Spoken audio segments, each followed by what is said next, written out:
In the Fallout universe, the word disturbing is not uncommon. There's hideous creatures by this title, tough decisions to be made that go by this title. But perhaps the most disturbing of all are the secret possibilities that hang just in front of you like a web. Problem is, you're too busy looking at the spider. So today I will be listing 5 disturbing theories in Fallout 4. Let's get into it. Starting off with number 5, a plague is on its way that could wipe out all of humankind. So if you've done MacReady's companion quest, you'll know that his son, Duncan, has contracted a mysterious illness that no one has been able to cure, and it leaves him with a terrible fever and these painful blue boils all over his body. These symptoms are very similar to something called the New Plague, and this was even worse. This was a virus created by the US government that caused extreme hemorrhaging, fever, and clogged respiration, and it was intended to be used against the Chinese. Well, not long before the Great War, this got out and began infecting people. MedTech was able to make a cure for it, but then the Great War happened. So it was believed that the virus just eventually died out, that's all. But as we can see from Duncan, it looks like now it's an evolved version that has somehow survived. And since it's had so much time to fester, who knows how resistant it is to our own immune systems.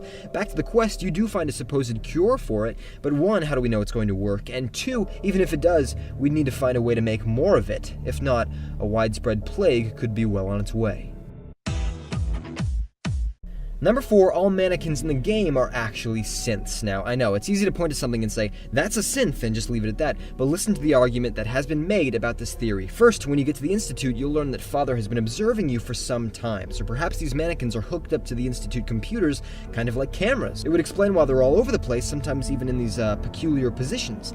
Then at the Warren Theater, there's a synth hiding among these mannequins that will attack you when you get too close. Maybe this one slipped through the cracks and wasn't put on, rest mode like the other ones. And then finally, in the southwest waters of Far Harbor, when you find the sunken ship filled with all these mannequins, the captain has a note that talks about him hearing these things moving and making sounds inside of the cargo hold. So it's very possible that every mannequin you've ever seen has been watching your every move.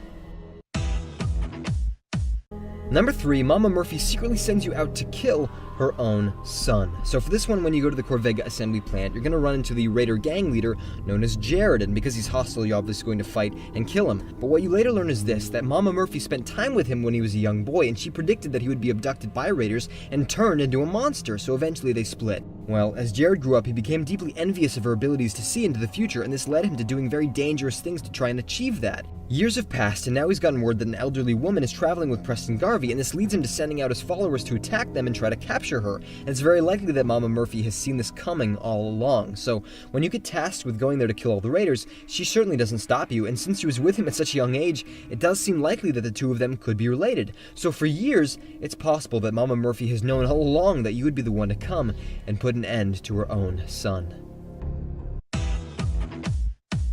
Number 2, Kasumi from Far Harbor is not actually a synth. So from the beginning of the DLC, you're led to believe that she is, or at least she feels very confidently that she is, and then when you get to Acadia, it's widely accepted that she is just, in fact, a synth.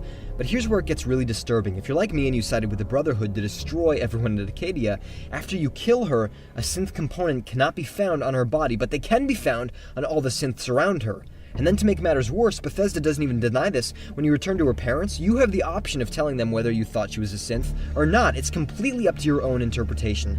So it's possible that we have a young, very suggestible girl who gets swept up into something that she should not have been, and then depending on what you choose, either A, she believes a lie and she causes her to never see her family again under this, false pretense, or B, she ends up losing her life entirely.